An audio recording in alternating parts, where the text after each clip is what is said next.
Did you have a vision of your children sweetly gathered around you while you read from classic literature, everyone riveted by your every word? Did you imagine that your kids would quietly sit at the table or at their desks and do their schoolwork without complaining while you showed them beautiful pictures from your nature studies or went out on nature walks and everyone was enthralled with all of the wonderful things that you saw? Did you have all of these ideas in your mind about homeschooling? And then did you come to find out that your homeschool actually doesn't look anything like you envisioned?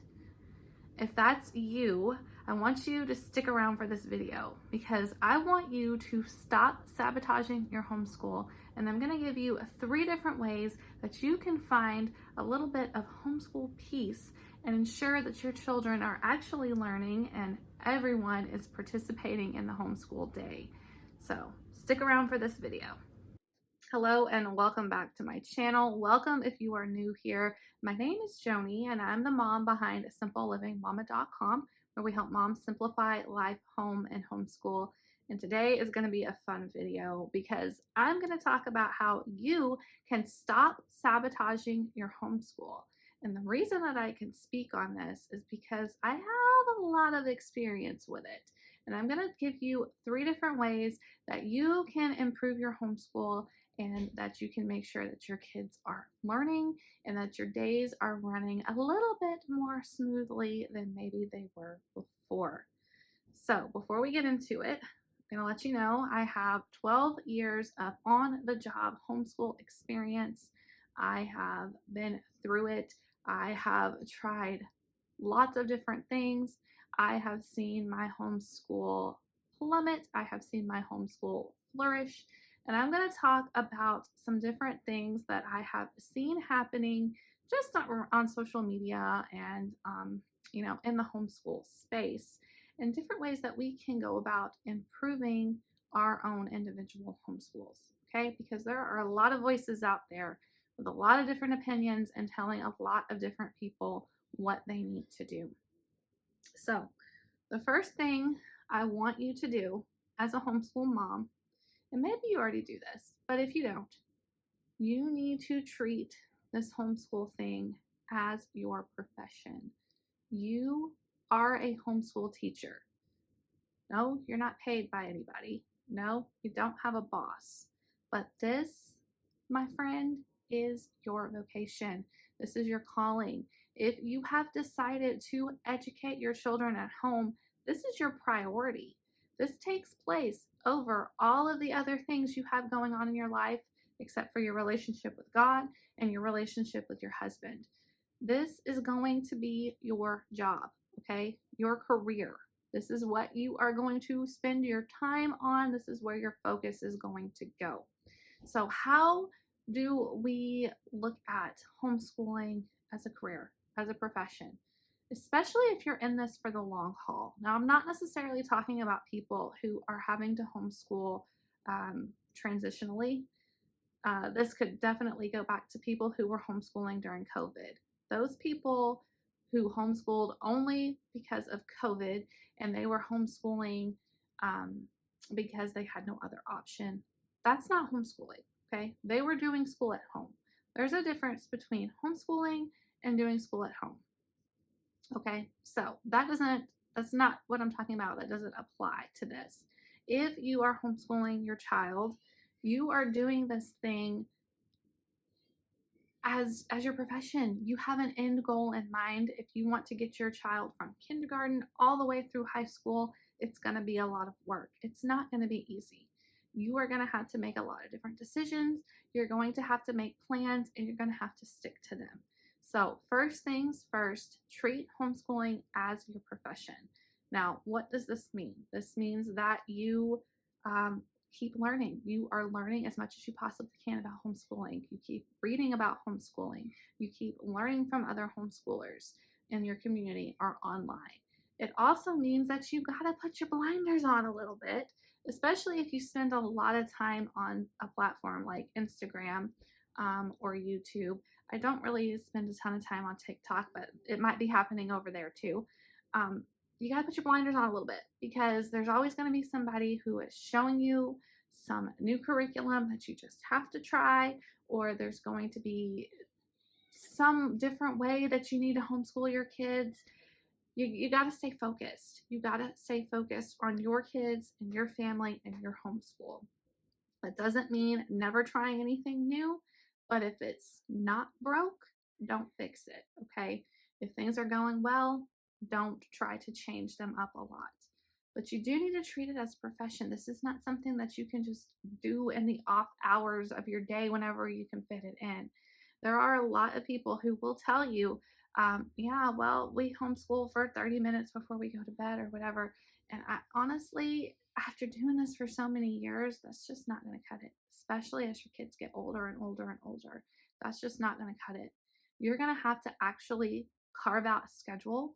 You're going to have to make time to get these things done. If your kids are college bound, then you're going to have to change some things up, because you don't want them to go into college completely caught off guard when they've been living this lifestyle of, you know, never finishing anything that they start, um, not getting their work graded, all these different things. You don't want that to happen to your kids. So you're going to have to treat homeschooling as your profession.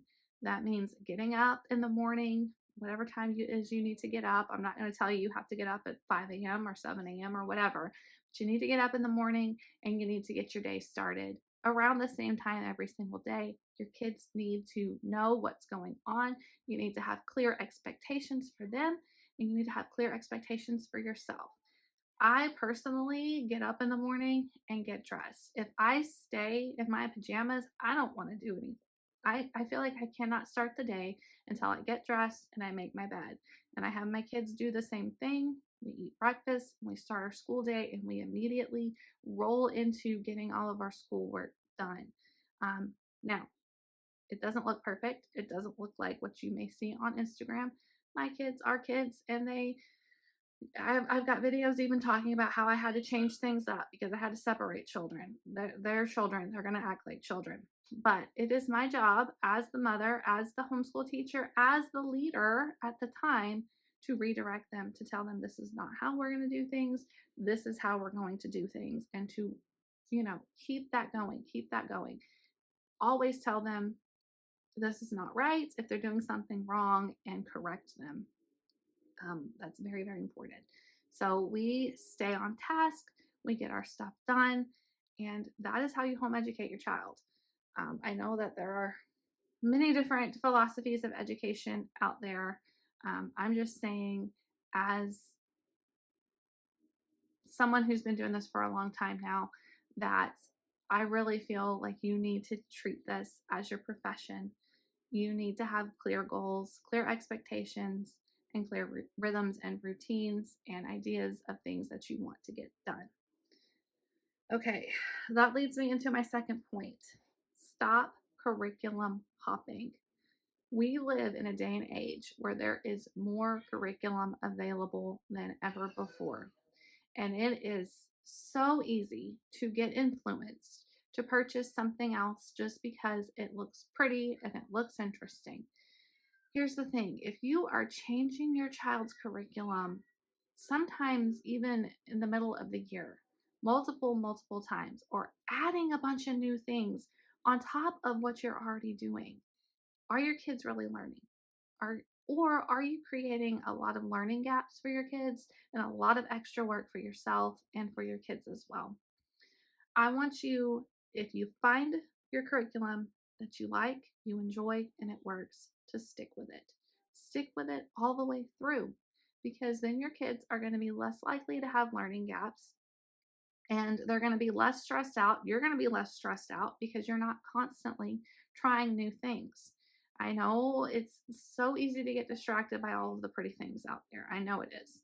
But in my own personal experience, I will see a wonderful unit study that somebody has created and it looks so gorgeous, and I'll buy it and I'll print it out and we'll do maybe a little bit of it, but then we don't finish it.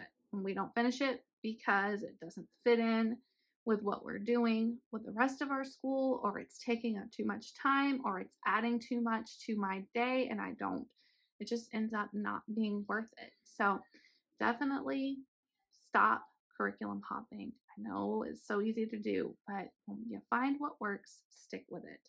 And then my final point that I want to talk about today is creating that routine that I sort of already talked about when it came to making homeschool your profession. Creating a routine, not necessarily a rigid schedule, but a routine that has everything in a day that you want to get done will help you stay on track and will help you get things done. If we're just flying by the seat of our pants, more than likely the day is going to go off the rails and we're not going to get things done that we wanted to get done. So let's create a routine, a checklist. My kids love checklists, so I give them checklists and I'm like, this is what you need to get done today. When you finish it, check it off. They love those. Have something like that going in your homeschool so that way you can actually get things accomplished. Because I know if we're trying to keep it all up here, and there's going to be things that pop up and we're not going to get stuff done that we wanted to get done. So that's what I wanted to talk about today. There are a lot of unrealistic looks at how homeschool is supposed to function out there on the internet. There's a lot of, homeschooling is beautiful and it's wonderful, but a lot of what you see online is curated and not necessarily what homeschooling actually looks like. And if we're striving to make our homeschools look like this unrealistic image, we're going to miss the big picture. And our kids are going to miss out on so much because we were trying to make things look a certain way. And we've just completely forgotten all of the other things. So if you like videos like this, go ahead and give us a thumbs up and subscribe to the channel. I am going to be sharing a lot of different homeschool content over the next few weeks, and I'd love to have you here with us. So I will see you guys in the next video.